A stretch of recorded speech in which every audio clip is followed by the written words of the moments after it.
fall on Canada's Superstation, NTV.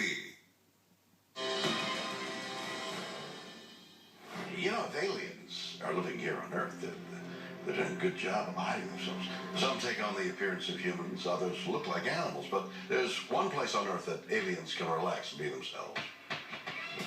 Somewhere where being totally strange and weird isn't strange and weird at all.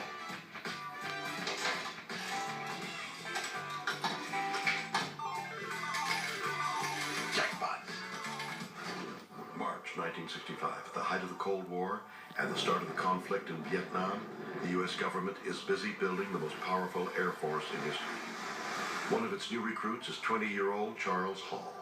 Charles James Hall, Airman Second Class, U.S. Air Force. Hall is assigned to Nellis Air Force Base, a vast and secret testing range in the Nevada desert located near the infamous Area 51. Hall's job is to observe weather conditions in isolated areas. I was walking from the weather station back to my barracks at about 12:15 at night.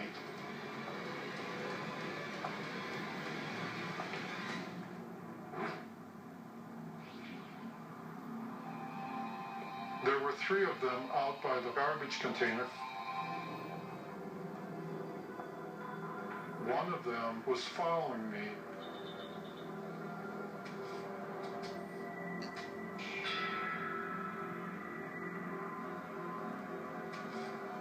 I thought that I was sleepwalking or dreaming.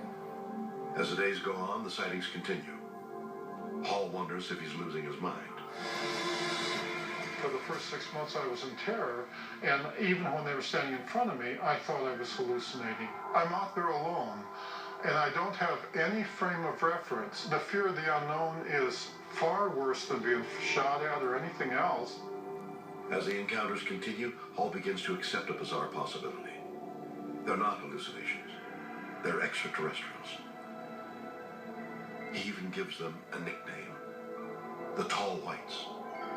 The reason I call them the Tall Whites is because their skin is as white as a piece of paper. But why are they there? The young airman soon discovers it's no accident. Not only are his Air Force superiors aware of the aliens' presence, they're hosting them in a secret underground complex, protected and hidden from outside view. It was a very large base because it was all tunneled into the mountain. In return, they hope the visitors will share the secrets of their advanced technology. I estimate that there were probably 200 Tall Whites living on the base. Deciding to investigate further, Hall uncovers something disturbing. The Tall Whites aren't quite as friendly as they seem. Official records reveal many of his predecessors on duty at the weather station mysteriously lost their minds or were killed by the aliens. 41 airmen were sent out there before me.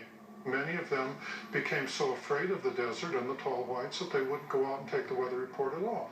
Others were attacked, some were burned. But why would they attack? There's a simple answer. The Tall Whites are accompanied by their children, and the mothers are ruthlessly protective. The Tall White mother wouldn't hesitate for a second to kill a human. Hall finds a way to earn their trust. He rescues the child of an alien he calls the Teacher.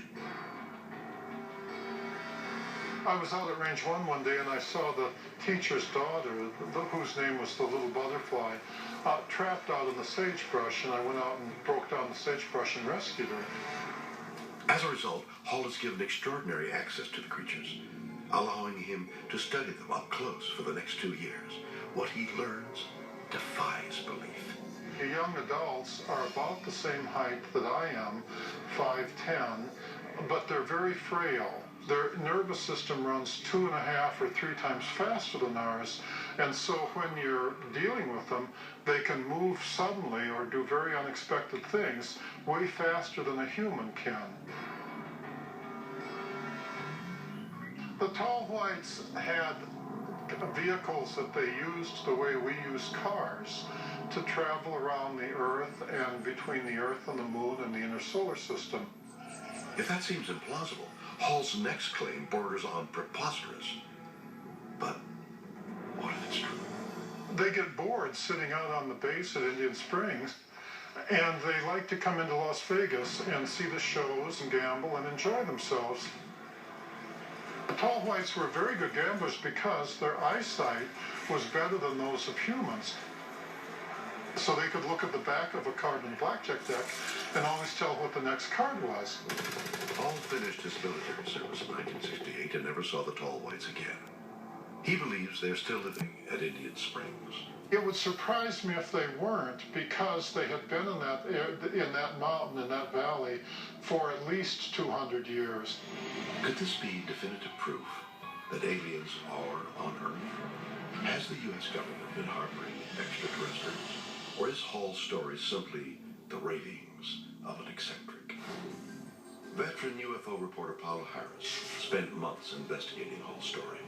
I truly believe the credibility of this man, and I believe this story. It's truly an amazing story.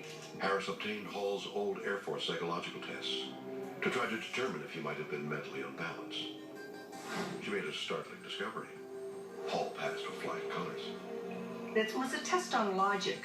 So Charles Hall is very controlled, and he's very logical, and he's very credible as a witness. Harris also learned that after his military service, Hall completed 2 master's degrees and worked as a nuclear physicist before going public with his stories of tall whites.